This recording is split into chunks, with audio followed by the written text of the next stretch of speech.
Hello friends, எல்லாருக்கும் வணக்கம். Welcome back to part 2 plates kitchen. நான் உங்கள் கிறிஸ்டி.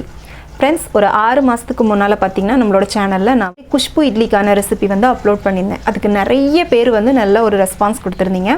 அதில் நிறைய பேர் கேட்டது என்னென்னா, ரேஷன் அரிசி யூஸ் பண்ணி சாஃப்டான இட்லி எப்படி பண்ணுறதுன்னு வீடியோ அப்லோட் பண்ணுங்கக்கா அப்படின்னு சொல்லி கேட்டிருந்தீங்க. ஹானஸ்ட்டாக சொல்கிறேன், எனக்கு வந்து ரேஷன் அரிசி யூஸ் பண்ணி இட்லி பண்ணி பழக்கமே இல்லை. ஸோ அதனால் வந்து நல்லா கற்றுட்டு அதுக்கப்புறமா நான் வந்து வீடியோ அப்லோட் பண்ணலாம் அப்படின்னு சொல்லி இவ்வளோ நாள் வெயிட் பண்ணேன். நானும் வந்து நிறைய சர்ச் பண்ணி நிறைய மெஷர்மெண்ட்ஸில் வந்து ட்ரை பண்ணேன். கடைசியாக ஒரு வழியாக பார்த்தீங்கன்னா ரேஷன் அரிசியில் எப்படி சாஃப்டாக இட்லி பண்ணுறது அப்படிங்கிறத கண்டுபிடிச்சிட்டேன். நானும் செஞ்சு பார்த்தேன், ரொம்ப சூப்பராக வந்துச்சு. அதை நான் அன்றைக்கி உங்களோட ஷேர் பண்ண போகிறேன். ஸோ அதனால் வீடியோவை முதலேருந்து கடைசி வரை ஸ்கிப் பண்ணாமல் பாருங்கள். அப்போ தான் வந்து நல்ல பர்ஃபெக்டான இட்லி ரேஷன் அரிசியில் எப்படி பண்ணுறது அப்படிங்கிறத வந்து நீங்கள் கற்றுக்கலாம். அதுக்கு முன்னால் நீங்கள் இன்னும் நம்மளோட சேனலை சப்ஸ்கிரைப் பண்ணலை அப்படின்னா கீழே ரெட் கலரில் இருக்கிற சப்ஸ்கிரைப் பட்டன் அழுத்தி சேனலை சப்ஸ்கிரைப் பண்ணிக்கோங்க. பக்கத்தில் இருக்கிற பெல் சிம்பலை கிளிக் பண்ணிங்க அப்படின்னா நான் போடுற புது வீடியோட நோட்டிஃபிகேஷன் உங்களுக்கு உடனுக்குடனே கிடைக்கும். வாங்க இப்போ வீடியோக்குள்ளே போகலாம்.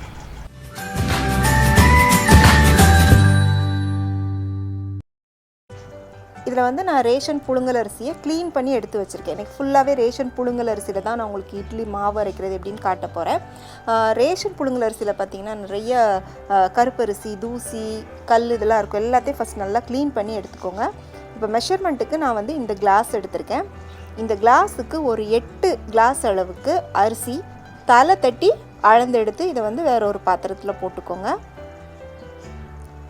இப்போ அதே கிளாஸுக்கு நீங்கள் அரிசி இழந்த அதே கிளாஸுக்கு 1 கிளாஸ் மட்டும் உளுந்து எடுத்துக்கோங்க. அதையும் வந்து வேற ஒரு பாத்திரத்தில் போட்டுக்கோங்க. கூடவே 1 டீஸ்பூன் அளவுக்கு வெந்தயமும் சேர்த்து போட்டுக்கோங்க. அரிசி உளுந்து ரெண்டையும் தனித்தனியாக வேறு வேறு பாத்திரத்தில் போட்டுக்கோங்க.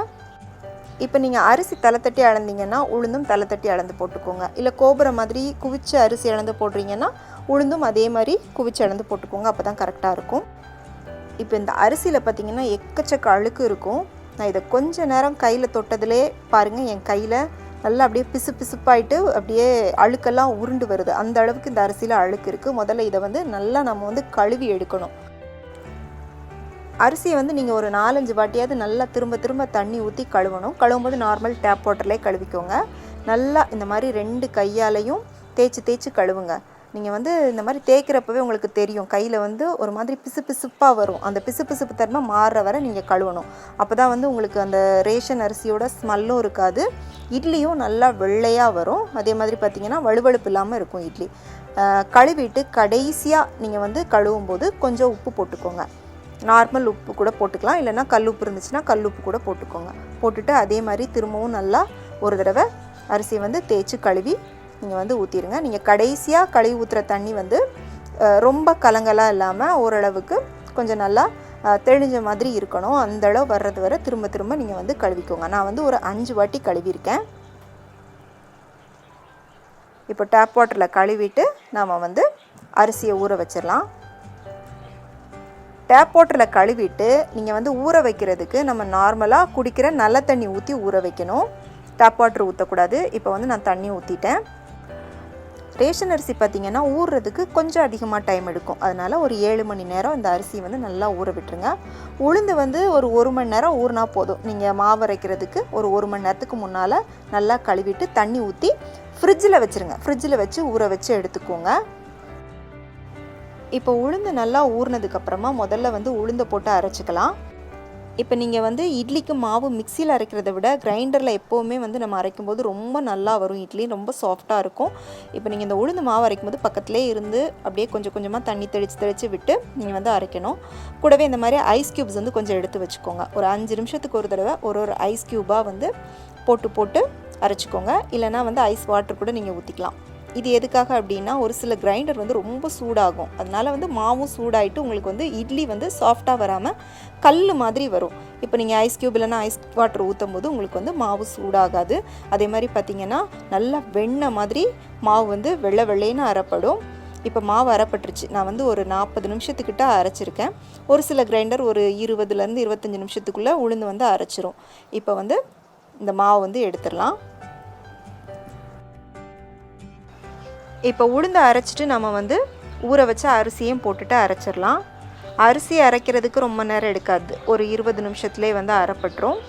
அரிசி அரைக்கும் போதும் நீங்கள் வந்து அரிசி ஊற வச்சு அந்த தண்ணியை ஊற்றிட்டு அரைச்சிக்கோங்க. சைடில் ஒதுங்குற அந்த முழு அரிசியெல்லாம் பக்கத்தில் நின்று பார்த்து கவனமாக உள்ளே எடுத்து விட்டு அரைச்சிக்கோங்க. அப்போ தான் மாவு வந்து ஒன்று போல் அரைப்படும். இப்போ பார்த்திங்கன்னா அரிசி அரைப்பட்டுருச்சு. அரிசி வந்து ரொம்ப மையாக விழுவிழுன்னு அரைக்கக்கூடாது. நீங்கள் கையால் தொட்டு பார்க்குறப்ப லைட்டாக ஒரு ரவை பதத்துக்கு ஒரு நரப்பாக இருக்கணும். இந்த அளவுக்கு அரைப்பட்டதும் நீங்கள் என்ன பண்ணுங்கள், ஏற்கனவே அரைச்சி வச்ச உளுந்தை வந்து இது கூட சேர்த்துக்கோங்க. இப்போ வந்து நான் உளுந்து மாவை சேர்த்துட்டேன். கூடவே வந்து நம்ம இந்த இட்லி மாவுக்கு தேவையான அளவுக்கு உப்பையும் சேர்த்து போட்டுடலாம். உளுந்து போட்டுட்டு நீங்கள் வந்து ரொம்ப நேரம் அரைக்கக்கூடாது. ஒரு 3லேருந்து 4 நிமிஷம் மட்டும் லைட்டாக எல்லாம் ஒன்றா மிக்ஸ் ஆகி கலந்து வந்ததும் நீங்கள் வந்து இந்த மாவை வந்து கிரைண்டர்லேருந்து எடுத்துடலாம். மாவை வந்து கிரைண்டர்லேருந்து எடுத்து நல்லா ஒரு பெரிய பாத்திரத்துக்கு மாற்றிக்கோங்க. இப்போ இந்த மாதிரி கை விரலை வந்து நல்லா விரித்து வச்சுட்டு ஒரு 5 நிமிஷத்துக்கு நல்லா வந்து இந்த மாதிரி கலந்து விட்டுக்கோங்க. கலந்துட்டு இந்த மாவு வந்து நம்ம வந்து ஒரு 8 மணி நேரம் நல்லா புளிக்க வைக்கணும்.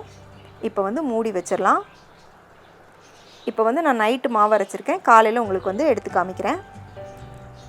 இப்போ பாருங்கள், நான் நைட்டு ஃபுல்லாக வந்து மாவு நல்லா புளிக்க விட்டுருக்கேன். பாருங்கள், மாவு நல்லா பொங்கி வந்திருக்கு. இந்த மாதிரி பெரிய பாத்திரமாக எடுத்திங்கன்னா தான் உங்களுக்கு வந்து மாவு பொங்கி வெளியில் சிந்தாது. இப்போ பாருங்கள், உங்களுக்கு வந்து நல்லா வந்து தெரியும் மாவு நல்லா பொங்கி இருக்குது பாருங்கள். இப்போ இந்த மாவு வந்து நம்ம ஓவராக போட்டு கலக்கக்கூடாது. வேணால் லைட்டாக அந்த மாதிரி மேல்டாப்பில் கலந்து விட்டுக்கோங்க. கலந்து விட்டுட்டு இட்லி தட்டில் நம்ம வந்து மாவு ஊற்றி இட்லி வேக வச்சுக்கலாம். நான் வந்து இட்லி துணி போட்டு தான் வந்து வேக வைப்பேன். நீங்கள் வந்து இட்லி தட்டில் எண்ணெய் தடவி வைப்பீங்க அப்படின்னா அப்படி கூட பண்ணிக்கோங்க. இப்போ மாவு ஊற்றியாச்சு. இப்போ இதை வந்து இட்லி பாத்திரத்தில் வச்சு மூடி போட்டு மூடி ஒரு 10 நிமிஷத்துக்கு ஆவியில் நல்லா வேக வச்சு எடுத்துக்கலாம். இப்போ 10 நிமிஷம் ஆயிடுச்சு. பாருங்கள், இட்லி வந்து சூப்பராக வெந்திருக்கு. இப்போ இதை எடுக்கிறதுக்கு முன்னால் லைட்டாக தண்ணி தெளிச்சுட்டு நம்ம வந்து இட்லி பாத்திரத்துலேருந்து எடுத்து வேறு பிளேட்டுக்கு மாற்றிக்கலாம். வேறு பிளேட்டுக்கு மாற்றிட்டு ஒரு 2 நிமிஷம் கழித்து இந்த இட்லி துணி எடுங்க. பாருங்கள், இட்லி வந்து அந்த துணியில் கொஞ்சம் கூட ஒட்டவே இல்லை. நல்லா க்ளீனாக வந்திருக்கு. இட்லியும் பாருங்கள் நல்லா வெள்ளையாக ரொம்ப லைட்டாக சாஃப்டாக இருக்குது. அந்த ரேஷன் அரிசியோட ஸ்மெல் வந்து இதில் கொஞ்சம் கூட இல்லவே இல்லை. இப்போ இதே மாவில் வந்து நம்ம தோசையும் பண்ணலாம். ரொம்ப சூப்பராக வரும். நீங்கள் தோசை பண்ணுறதா இருந்தால் மாவில் வந்து இன்னும் கொஞ்சம் தண்ணி ஊற்றிட்டு நீங்கள் வந்து கலந்துக்கோங்க. தோசை மாவு கன்சிஸ்டன்சிக்கு நீங்கள் வந்து கலந்து எடுத்துக்கோங்க.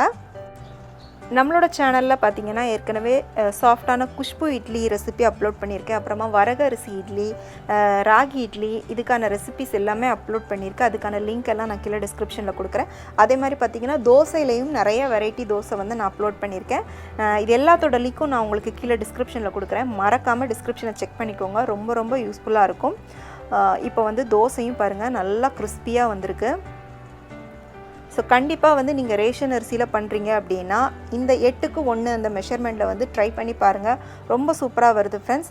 ட்ரை பண்ணி பார்த்துட்டு எப்படி இருந்துச்சுன்னு உங்களுடைய கருத்துக்களை எனக்கு கீழே கமெண்ட் செக்ஷனில் சொல்லுங்கள். பிடிச்சிருந்துச்சு அப்படின்னா மறக்காமல் லைக் பண்ணிவிட்டு உங்கள் ஃப்ரெண்ட்ஸ் அண்ட் ஃபேமிலிக்கு ஷேர் பண்ணுங்கள். மீண்டும் வேறொரு ரெசிபியோடு சந்திக்கிறேன். நன்றி, வணக்கம்.